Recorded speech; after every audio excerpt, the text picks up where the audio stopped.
I am the most beautiful woman in this cultivation novel. Though only a supporting actress, I still radiate an air of dignity.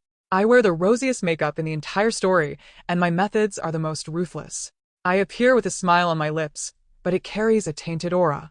Thank you for choosing Hanie's story to listen. Please listen on the official Do2B channel to support Team Hanie. The circumstances of the male lead, Ta Tan Chao, are somewhat special. In the past, he used a forbidden art to slay demons with his own body, which completely destroyed his cultivation. Now he is descending to the mortal realm to undergo tribulations, to rebuild his body before ascending to the heavens. I've heard the male lead always ignores me. Now that he has come down to the human world to refashion his physique, what should I do as the supporting female? Of course, that is a choice. To take advantage of another's misfortune, to kick people when they are down, to climb a tree and pull up the ladder, making things worse. An idiom conference, lifelong learning. Oh, I've gone off topic. In short, he is out of reach.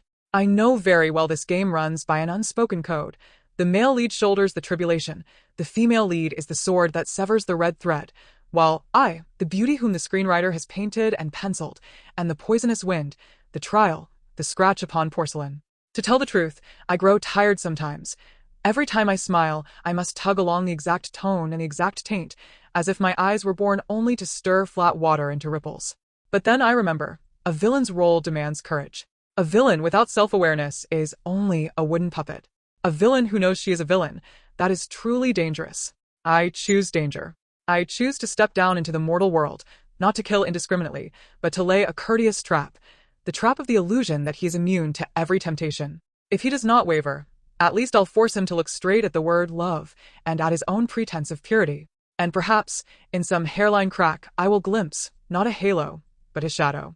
That shadow, at times, is more trustworthy than the light. I accidentally laughed out loud, so much that the female lead, Lu Huck, passing by, looked at me like an idiot. Following the maxim that it's better to break 10 marriages than to destroy a single temple, I descended to the human world. As far as I know, the male lead is handsome, slim-waisted, and well-tempered. Over the years, he has weathered countless tribulations, yet still cannot pass the tribulation of love. He has evaded innumerable plots and schemes, yet cannot escape the character for affection. Do you think I will help him endure suffering and ascend to become a god? Of course, no. That is the female lead's task. My task is to wind thousands of red threads around him so that he can never escape this beauty trap in this life, the next, or the one after. But I hear that in the mortal world he is pure and simple, not swayed by emotion when he speaks and laughs. So, I must reconsider. The character I play does not match the female lead. According to the plot, the female lead will help the male lead cut off his feelings, while the supporting female will, after returning to the heavens, cause every manner of trouble and ceaselessly try to sever the bond between the two. Yet, as a properly qualified supporting female, I should start making trouble now and kill the female lead unexpectedly before she notices. Upon arriving in the mortal realm, I borrowed a magical weapon from the immortal King Tung Min next door and gathered all my spiritual power. Vo Tam Kak on Nui Vo Tam is one of the 3 demonic sects the orthodox cultivation factions wish to eradicate. The other 2 are Hong Lin Tong and Fu Mu Tong. They formed an alliance with Vo Tam Kak as leader. This alliance suits my nature perfectly, doing many evil deeds. Speaking of Vo Tam Kak, it has only ever recruited women. At this time, Vo Tam Kak is preparing to expand its intake of disciples again. Upon arriving, I directly assumed the position of sect master of Vo Tam Kak because the Golden Hand told me that the male lead would at that moment become my disciple. He is an undercover agent sent here to await the chance to kill the leader of Vo Tam Kak and to use that as the starting point to dissolve the alliance and overthrow the 3 villains completely. To be clear, I am not a masochist, nor do I intend to raise a gu to torture him. I become the master of the male lead only to make his life difficult. After this, I felt Vo Tam Kak was nothing special. If there is anything special, it is me. The pavilion is full of beauties. Even the maidservants are as lovely as flowers, pleasing to the eye, a view I never tire of. I don't believe he can restrain himself in a place like this. Once he is tempted, the calamity will pass. Master, the left guardian has selected several girls of outstanding ability, only waiting for you to choose, the junior disciple Tsueshan said to me, trembling. I rolled up my sleeves, propped my chin, and asked her earnestly, "Do I look frightening? Are you that afraid of me?" She nearly knelt before me. I wouldn't dare. The master's beauty is unparalleled. We wouldn't dare comment. The most beautiful woman in the world? I meant to correct her, but then thought, fine. That supporting female once ruled the world by relying on this face, so should I keep relying on it to rule, now? I walked slowly into the crowd and, with one glance, saw Ta Tan Chao stand out. If he hadn't been surrounded by so many disciples, I would have gone straight over and looked him up and down. My Vo Tam Kak has always recruited only women. What's with him? I feigned confusion and pointed at Ta Tan Chao in the crowd. His gaze was sharp, his manner stern, his bearing noble. The left guard waved a hand, intending to send Ta Tan Chao out, but I immediately raised my hand to stop him. No need. From now on, he will remain by my side. The instant I spoke, I heard many breaths drawn in short, hurried, a tangle of curiosity and unease. Vo Tam Kak had always recruited only women. With a single sentence, I cracked that discipline into a refined fissure. The brocade curtain stirred, the mountain wind slid across the nape, and he, standing in the ring of gazes, was strangely calm. I wanted to show the appropriate smile, lightly cruel, just charming enough, and cold enough to cause a headache. But in truth, I softened by a fraction. Perhaps it was the smell of early sunlight on his hair, or an indescribable feeling, the steadiness of one who had lost everything and returned from the abyss, as if he had never fallen. I reminded myself, don't mistake it, he is the target. Even so, my hand lagged half a beat when I flicked my sleeve, and the words by my side sounded almost like a courteous invitation rather than a decree. From that moment, I understood. If this was a siege, the one besieged might not be the only one trapped. Everyone around gaped. The two guardians on either side hesitated as well, not expecting me to act so arbitrarily. I glanced at Ta Kin Chao. His eyes shifted slightly, his brows knit, unclear whether with pleasure or anger. No, Vo Tam Kak has never admitted a man. Do you mean to violate the rules of Vo Tam Kak? The right guardian hurried to stop me. I understand the rules, but I only intend to do this for a while. Hiding a smile, I arched a brow and said calmly, it's fine. He's handsome. You can choose the remaining disciples yourselves. I'll take the others first. I left as soon as I finished speaking, and the two guardians didn't even dare step forward to block me. Once he left, the hall fell into an awkward silence. People looked at one another, breathing hard. Ta Tan Chu followed me slowly. I deliberately slowed my steps. The mountain wind lightly brushed the tips of my hair, carrying a faint scent from Ta Tan Chu.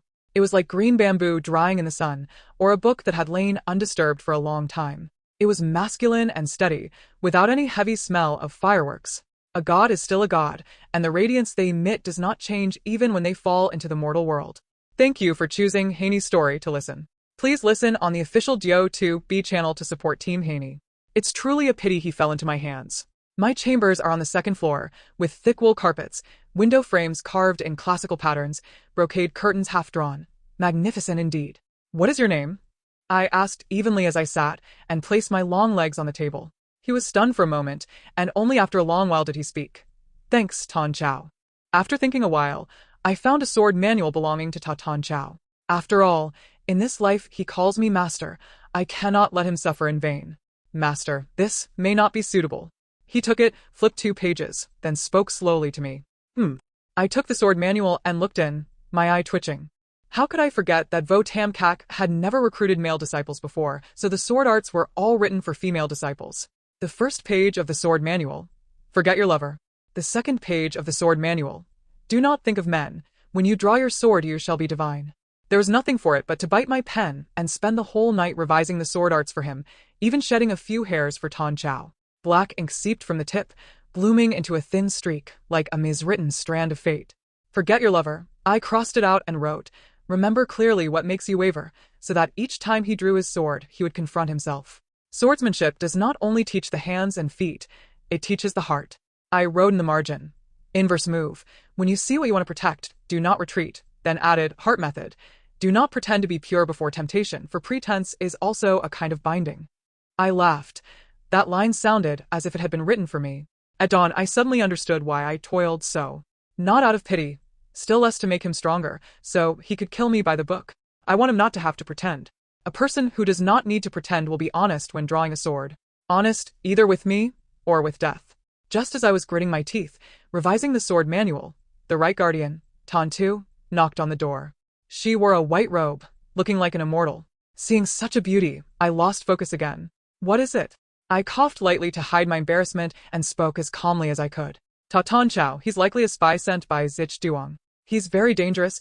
I hope the sect master will reconsider. Tantu bowed to me and offered sincere counsel. She doesn't understand me. I am human, and I am doing all the things of a human. Do I value those decent people too highly? I know about this, don't worry. I finished revising the last page of the sword manual and felt very pleased. Tantu hesitated, thinking. Then why does the sect master keep such a troublemaker by her side? I waved my hand. I simply don't pay it any mind. If I did, they would have driven us straight through the earth already. Tantu. Oh, I suppose what I said went a bit beyond the bounds. I forgot she might not understand. I mean that when the time comes, I will use my full strength to cut off their support so they can do nothing. I explained further. Tantu looked relieved, took her leave, and departed my room. After reviewing the sword manual, I went to sleep. The next morning, when I woke, I saw Doi-sun standing beside me. I was so frightened my soul almost flew out of my body. I had meant to lie in bed, but at the thought of Ta-Tan Chao, I sprang up. The silver hooks used to draw the gauze curtains beside the sofa, and the red candles before the dressing table, were still burning. Doi Tian picked up the ink bottle but hesitated, unsure whether to begin. In the end, I had to do it myself. I slowly sketched the lines of my face, used black ink to paint willow brows, lip balm to color my lips. I casually plucked a red plum blossom from the table, turned it into a golden hairpin, and fixed it in my hair. I put on long red jade earrings. My graceful figure, however I swayed, could not be concealed. How is it? Are you all right? I deliberately glanced at Sui-shan and cleared my throat to ask her. She stood there for 3 seconds, then said to me carefully, "There is something I'm not sure I should say." I nodded lightly in silence, waiting for her next words. Sui-shan swallowed and said, "Sister, I can do it. If possible, I would take the sword manual and go find Ta-Tan Chao." The fresh morning breeze blew against my face. I pinched my fingers to sense the breath of Ta-Tan Chao, only to discover he was on the cliff. Whether I was too obvious in approaching him or Ta-Tan Chao was simply too wary, before I could take 2 steps toward him, he suddenly turned, and I was the one startled into stepping back twice.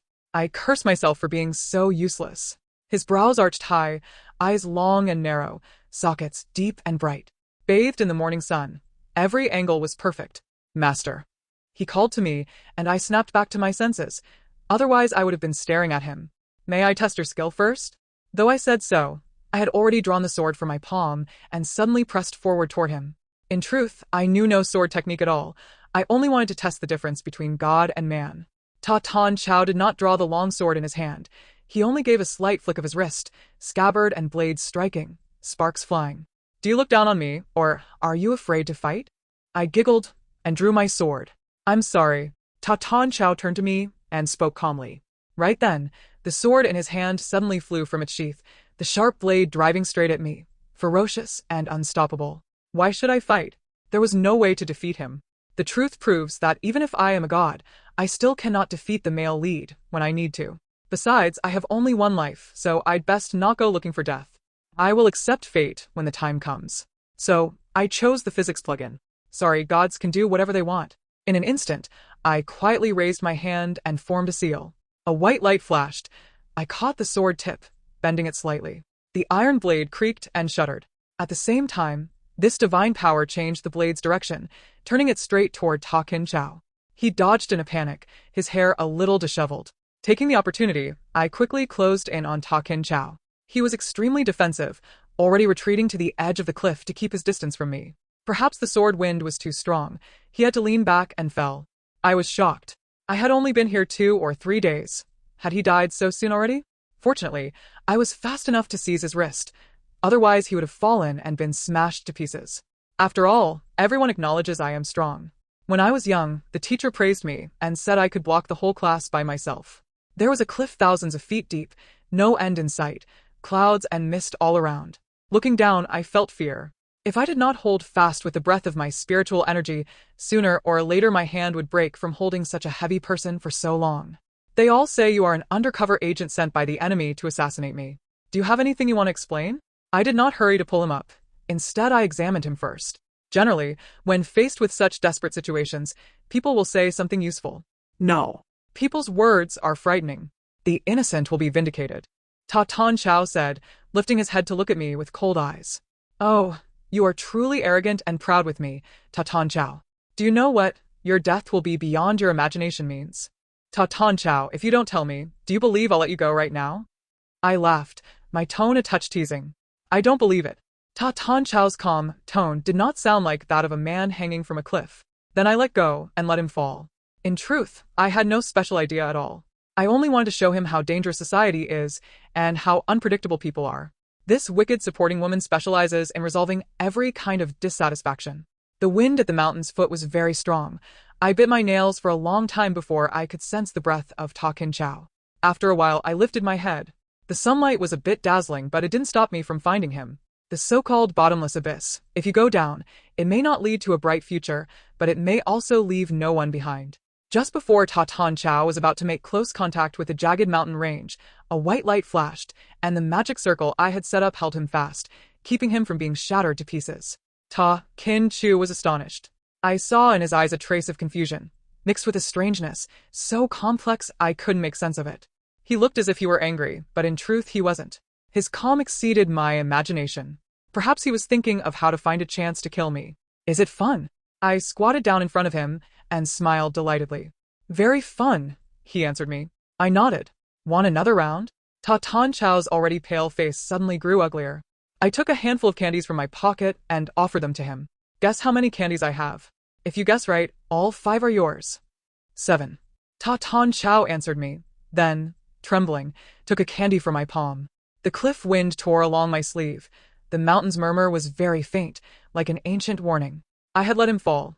Yes, a lesson about trust framed in freefall death. But the magic circle I set at the cliff's base had in fact been laid down last night. I wanted him to fall but not die because what needed to break was not bone, but the illusion of safety. When his finger touched the candy, I saw a nick in his pride.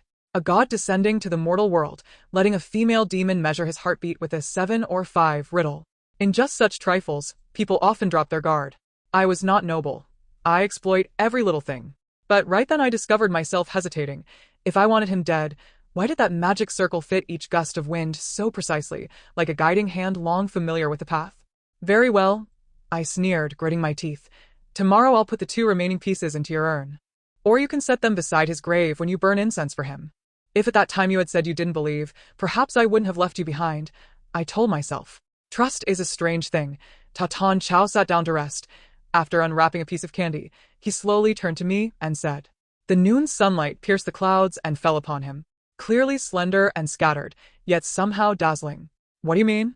I was a little distracted and took a long while to answer him. Just now it felt as if you let go on purpose, but I still felt your hand had only just slipped, Ta Tan Chao said. If one day I were to shoot you from behind, would you still think it only an accidental shot? I smiled faintly. So the kindness of Ta Tan Chao has been carved into his very bones? He fell silent and said nothing. Lucky for you, you met me. Had you met someone else, what you believe might already have come true. I struck him without mercy. As the only male disciple in the pavilion, I tried my best to surround him with beauties, yet Suishan told me he did not so much as stir. For example, last time, when a beautiful girl was practicing her sword, her waist nearly brushed his. He failed to read the room and pushed her away. Or the time before that, a girl confessing love drew close, and he refused her. Why do you think this keeps happening? I thought and could not find the reason. I guessed that even a person's purity and selflessness has its limits. Ta Tan Chao seems like a perfect man, but such perfection is often a kind of hypocrisy. Could it be our girls aren't pretty enough? Loi Sun scratched his head and asked me. Impossible. The most beautiful girls in the world are all here in my Vo Tam Kak, and yet none catch his eye. I slapped the table. Suishan's eyelids twitched. As soon as I finished, I realized something was off. Why am I living like a brothel, madam? Oh right, sect master, do you have any plans for your birthday party next month? Cui Shan suddenly brought it up. I blinked out for an instant. I'm only in my early 20s. Why would I hold a birthday banquet? Oh. I'm inside a book. It's fine. Recalling the plot, because that birthday celebration draws such a crowd, the righteous clans get their chance to slip into Vo Tam Kak. At that time, they will join forces with Ta Tan Chao, striking from within and without, doing their utmost to kill me on the spot. Generally, with a scheme like that, either Vo Tam Kak takes off in triumph, or the entire clan of the righteous ascends together. Naturally, I chose the latter. Hold it grandly, and invite everyone from the other 2 sections. The more the better. I said with pride, and waved my hand. Ta Tan Shu has probably wanted to kill me for a long time. I'll give him the opportunity. In any case, I didn't expect Ta Tan Shu to be so gentle. But what if someone with ill intent takes the chance to sneak in and sabotage the birthday feast? Thoi's son asked anxiously. In truth, no need to worry, there really will be such people and quite a few of them. Should we set a little table in my room for this birthday party? I asked her. Thoi's son hurriedly shook his head. We mustn't. That truly would be improper. Is that so? Be merry. Please yourself in all things. As for the rest, leave it to whim. Be a god, be serene. When I finished, I winked at her. Thus the birthday banquet was arranged. I drew a web-thin array in 3 rings, the outermost for guests who have never held a sword, the middle for those who know how to hide a blade up their sleeve, and the innermost what I named the circle of contrariness for those who understand me, and therefore will not do what I expect. He belongs to the last kind. He will save me at the crucial moment, not out of pity, but to blind the prim and proper masses. A man who takes the witch's side can approach her heart more easily than one who brandishes a righteous sword. I look one step further. If he does not save me, that means he chooses ruthless severance. In that case, the love tribulation closes too neatly, hardly worthy of the name. But if he does save me, that becomes the knot. Will he save me in order to kill me later, or to be unable to kill me at all? The sect master of Fu Mu arrived with a cohort of disciples. Not only did the sect master of Hong Lin come, several elders did as well. It was said that at this birthday banquet, they also intended to discuss how to expand territory and strengthen the alliance as soon as possible. To speak true, the Taoist robes of Fu Mu sect are all white, carrying an air of purity. When the entire sect gathers, they look like immortals descending from the heavens. Beside them stood Hong Lin Tong, in blazing red. Among them were many handsome men, their peach blossom eyes glittering, truly enough to make my heart beat faster. But Ta Tan Chao blocked my line of sight toward that man. Master, all the guests have arrived, he said to me, his tall figure completely eclipsing my view. I wanted to take offense, but when I lifted my eyes to that handsome face, I was stunned all over again. Oh, very well. Just remember to greet the guests with Suishan and don't be rude, I said offhandedly. After he cut me off, I lost interest in watching further. There was still a little time before the banquet began, so I concealed myself and wandered to see who might be slipping in to kill me. Quite a few people were talking in the garden. Some looked so wary it was distracting. Some wore ill-fitting Taoist gowns. I studied each face in turn. Even if this body were to die, it wouldn't matter, but I cannot die now. I have plans of my own. Even if I wanted to die, I cannot die at my birthday banquet. The master of Vo Tam Kak arrives. Suishan's voice is truly marvelous at critical moments. As I stepped onto the stage, she cried out beside me, and my ear throbbed. The disciples around me were all extraordinarily beautiful, and the grace of their steps was impressive. I sat at the head of the reception hall and looked around. Oh, what a motley crowd. In the southeastern corner, behind the screen, beside the flower vase, a few traitors were scattered. They carried no weapons, yet the savagery and killing intent in their eyes would fool no one. Roughly counted, Fu Mu has the most defectors. At this rate, that sect will be doomed sooner or later. Master, is something the matter? Ta Tan Chao stood at my side and asked in a low voice. I looked at him and let him figure it out himself. In truth, I forgot to mention, the greatest disaster sits right next to me. I wish the palace mistress longevity like the pine and crane, years filled with joy and an early attainment of immortality. The head of Fu Mu entered, white robes fluttering, hair bound with a black pin, his manner exquisitely refined. If he hadn't brushed my hand when lifting his cup, I might have taken him for a gentleman. I could not lose my temper in public, so I could only smile, nod, and quickly withdraw my hand. There is a saying, the fool who offers sacrifice to heaven wields boundless magic. The first day I become an immortal, I shall offer this man up first. No, am I not already? Throughout the birthday feast I was taut as a drawn bow, watching every movement in the venue, but unfortunately there was no unusual stir. At the banquet, cups touched, goblets passed. Beneath the bustle, undercurrents moved. What are you looking at, master? Thank you for choosing Hanie's story to listen. Please listen on the official Geo2B channel to support Team Hanie. So asked Ta Tan Chao, so casual, I couldn't tell whether he was probing me or whether someone was already about to make a move. Look at those demons dancing madly. I giggled, whispering to him as I lifted my cup and took a sip. Killing intent slithered across the flagstones like a blind serpent. I smelled the singe of oiled feather fletching from the arrow, knew the angle of fire and the archer, a left-handed man with a ring of callus at the index finger. He shifted his body to block my view, exactly as the circle of contrariness predicted. I did not brush his hand away. Let him perform, and let me watch myself. Do I truly want death to arrive on cue? The storyteller's hand trembled. I bit my lip. If he pushes me out of the arrow's path, the news will spread. He's on the witch's side. If he stands still, the arrow will pin my brow and end every question. In a heartbeat, I chose the question over the period. After hearing me speak, he paused in pouring wine, but quickly returned to normal, the tiny oddity almost imperceptible. Could it be you've noticed something off as well? I propped my chin and turned to look at him. A glint flashed in Ta Ton Chow's eyes. He smiled and asked me, "What do you mean?" Pretend, and pretend again. Here we go. Within my perception, someone drew a bow and an arrow flew toward me, straight for my forehead.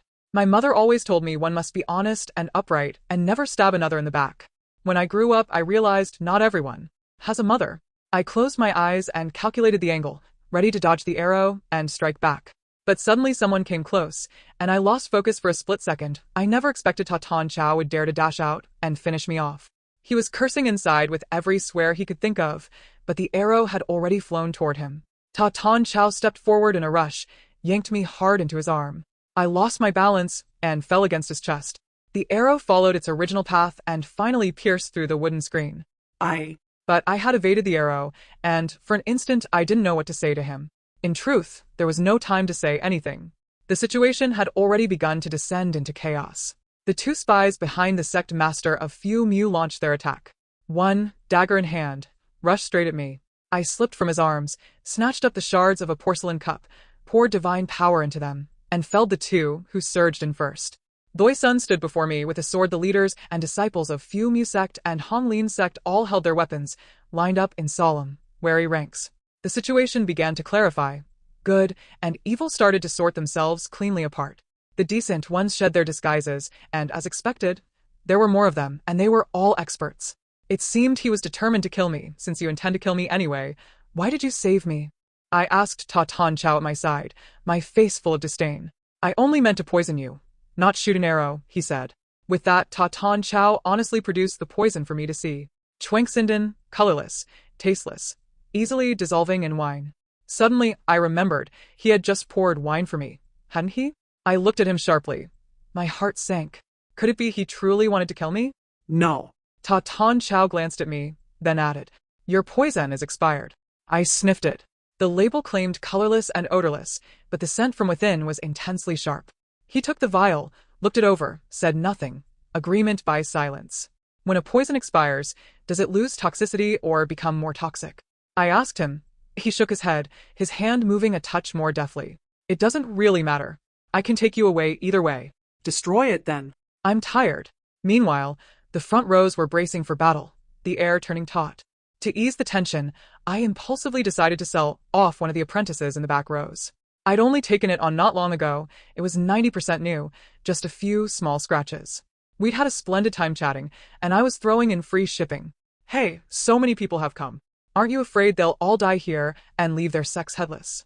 With the utmost grace, I vaulted forward, standing tall before the three great demonic sects, sword in hand, delivering my line with stern clarity. Suishan said I was the shop's face today and must honor myself accordingly, so I chose a red silk gown embroidered with phoenixes and gold thread and a hairpin crowned with 4 butterflies and blossoms, brilliant enough to befit the event. Which, spare us the nonsense. Killing you today is all that's needed. The leader, a man with white hair and beard, a face seamed with too many wrinkles, snapped. I glanced behind him. Not one young cultivator, at most a single monk, and even he wore a killing light between the brows. I'll give you a chance to withdraw now. Otherwise, I'll lose my temper, and none of you will escape. I continued to warn them, though a thread of worry tugged inside. If they turned ruthless, who knew if they'd resort to those extreme one-for-one trades? Fellow Taoists, stop wasting words on the witch. Today we take her head. The white-bearded elder slashed his hand through the air, and sword lights suddenly flew at me. But every gleam of blade was blocked by the right guardian, Ton Tuesday. She led all the disciples to form a shield before me, buying me breath. Strange magics flashed in every hue. Factions wrestled, turning the reception hall into rubble. The fight didn't last long before it ground into stalemate. The enemy couldn't break through, and Ton too couldn't press farther. Ta Ton Chow, don't you want to kill me? I took a step forward and tossed my sword toward him.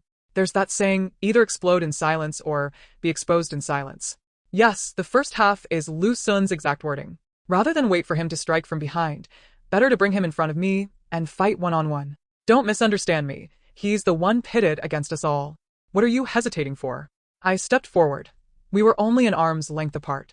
Ta Kin Chow's lashes lowered a fraction, veiling the look in his eyes.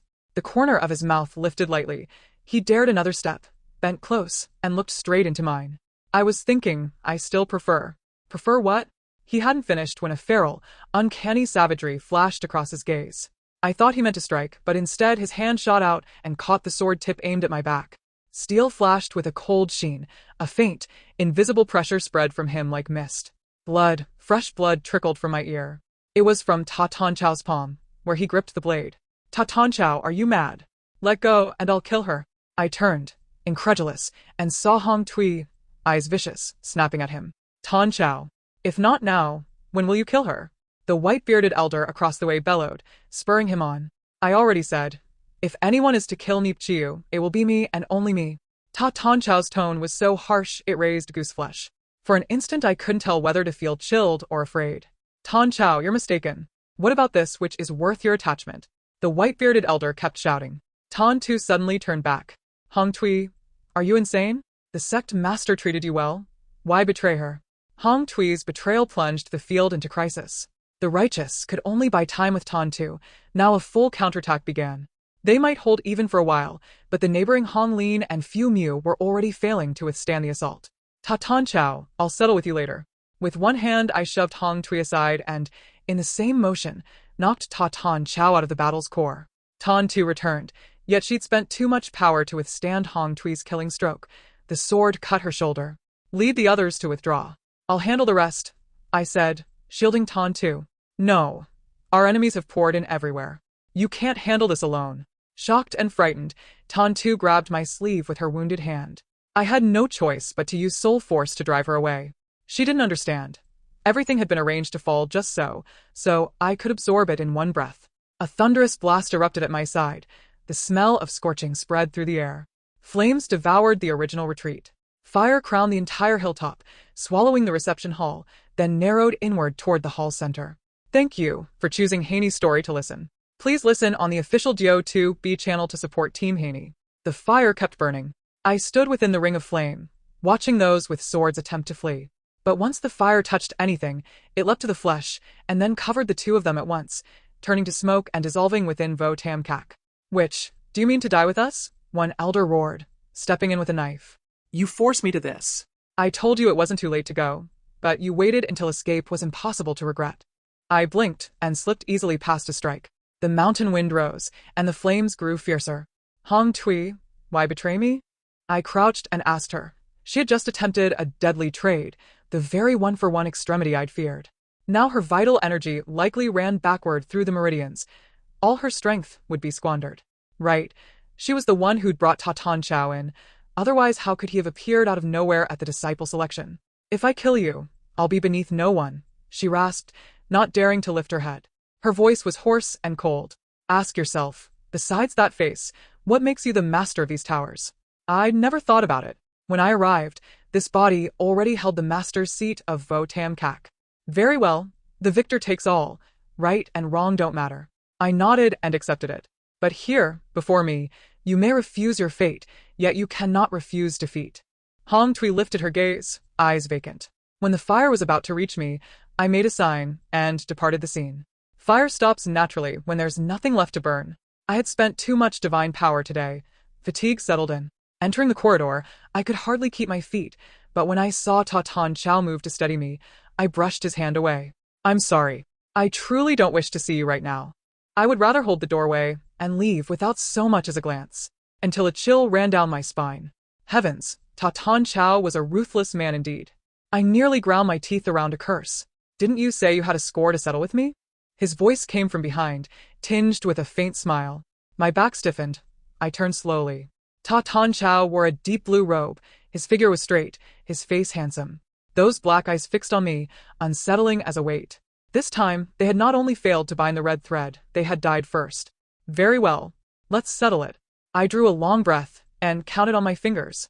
Kim Din, Zich Duong, and several other sects, nearly 100 people, you invited them into my birthday feast. Yes. You were involved in Hong Tui's coup attempt. I nodded and asked again. Yes. The wine at the banquet, most certainly poisoned. I lowered my head. In truth, I already knew the answers before, but this time was the exception. Yes. Then, I asked, did you pull me from that arrow to place me within your reach, or to place yourself within my sight? He didn't answer. His silence wasn't hollow. It weighed like stone. For one accustomed to living in the light of righteousness, silence is a difficult choice, and a confession of another kind. I went on. You want to hide. A man who hides his sword under the black cloak of the demonic sect will go further than one who brandishes a bright blade at noon. But I stopped because I saw a thread of weariness at the corner of his eye. Can you escape the shadow from just now? When you raised your hand to catch the blade aiming at my back, whom did you save? He closed his eyes for a beat. It doesn't matter, he said softly. It matters, I said. Because if you saved me, then you failed your mandate. And if you save yourself, you've already crossed your tribulation. Hot wind from the embers slipped along my neck. Suddenly, my palms felt cold. In this game of using and being used, no one keeps clean hands. Not even me. I had set the array. I had plotted the fall and catch. But in that untimed beat, I heard a heartbeat free of strategy. And here is the reversal. The female lead was meant to cut the red thread, while I, the one who whines, accidentally tied another. The thread of recognition. When he looked straight at what he wanted and what he feared, his love tribulation peeled open, blood on the surface, but beneath it, acknowledgement. From that second, his heavenly trial no longer hung in the sky, it stood in his eyes. From the start, you approached me with the intent to kill, didn't you? I looked into his eyes. My tone grew cold. I truly didn't want to admit I couldn't defeat him, even with my cheat. So you knew all this, he said, unafraid of being exposed. Then why did you pull me from the cliff? If you'd killed me, wouldn't all of this have happened anyway? I stayed silent. In theory, had I not stayed Ta Kin Chow at the beginning, none of today's troubles would have followed. No, wrong. From the start, I should not have thought to provoke him. Thinking back, I was honestly a little afraid.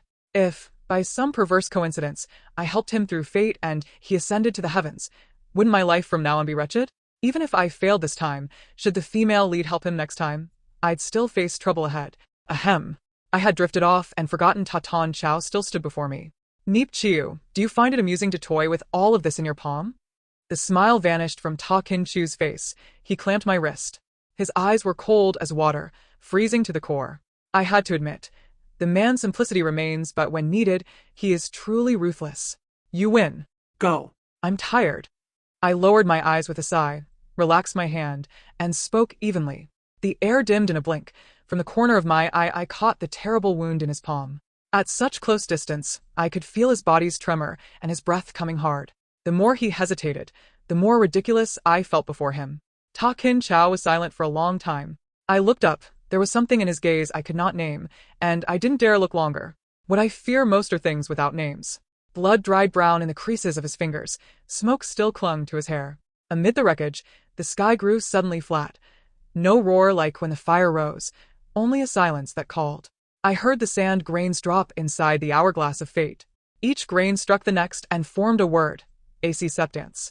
He lifted his face, between his brows, where a faint thunder mark had once hidden. The sign of his love tribulation was now clear, as if someone had wiped it with a rain-wet cloth. No thunder. No fireworks. Only the absence of weight. I laughed very softly. Crossed it, have you? No, he said, steady, yet lighter. Only no need to dodge anymore. I understood.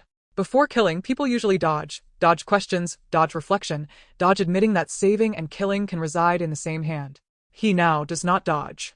Then go, I said, trying to keep the roll in its proper place. I'm tired. He started to turn, then paused. From his sleeve, he set down a shard of broken jade, the kind used as a token when swearing beneath the heavenly heart. It had split in two, yet remained warm from his skin. Keep it, he said. So, if one day I return, I'll know where I'm returning to. You shouldn't return anywhere, I answered, and heard my own voice grow too soft. One who has just crossed should not fashion another tribulation. He looked for a long time, as if to fix in his eyes all that would soon be left behind. The drooping brocade, the steps still scorched, the dressing table's chipped corner, the fallen incense bowl, and me, the one who shoved him into the abyss and hoisted him back with a ring of light. If one day I shoot you from behind, he said, hand on his sword hilt but not drawing it, will you still call it accident? I smiled and did not answer. We have come too far to use the word accident. In the array I drew, every arrow has a target. Sometimes the target is simply another direction of the flight. He left, his back straight and slender like the ink stroke I drew while revising the sword manual that night. I stood still until the mountain wind smothered the last sparks. When I bent to pick up the jade shard, I noticed at the crack's edge a thread of red, so fine, Who knew if it was fate's filament or only a band of sunset angled through? I pressed the shard into my palm. Pain. A very real pain, like a reminder. His destined person is not the female lead the script once assigned, but the one who made him look into the abyss, and then into himself. Me, the villain. And so, what punishment suits a destiny that runs cross-grain to the role? That I must live with a thread I cannot name as knotted or severed. If I die early, he will carry me as a shadow that never quite disperses. That is a kind of bond. If I live, he will carry me as a mirror, always reminding him there was a day he did not dodge. Night fell. Disciples cleared the ash. Someone asked if I wanted new curtains. I said no. Let the smoke linger a few days. I sat at the table and opened the revised sword manual. In the margin beside the line, "Do not pretend to be pure before temptation," I added a small sentence. "If you do not dodge, you have crossed." When I finished writing, I set the shard of jade on the corner of the page. It rested there like a period, but look closely, it isn't a period at all. Only a semicolon, a half sentence waiting for its other half. Thank you for choosing Hanie's story to listen. Please listen on the official GO2B channel to support Team Hanie.